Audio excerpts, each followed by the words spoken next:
पिछले रमजान दे विच मेरी वालदा मेरे नाल सी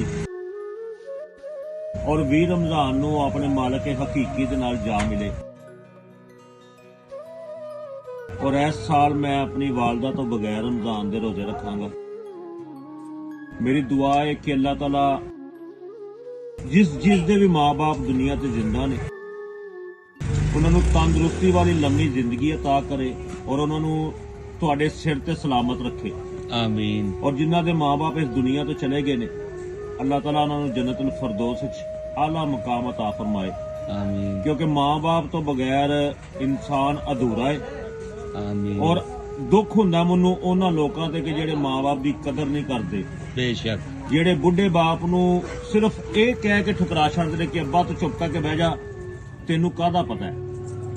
सारी जिंदगी उन्हें तेनू पाल पोस के जवान कीता, तेरे खाण पीण दा बंदोबस्त कीता ते अज तो उन्हें कह रहे कि तेनू काहदा पता है।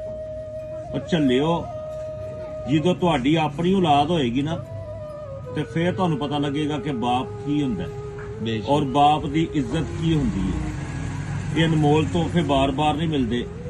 सानू पुछ के वेखो कि जिन्हां दा माँ बाप इस दुनिया ते कोई नहीं और कितनी कमी महसूस हुंदी है। बेशक। बाकी माँ बाप की इज्जत करया करो।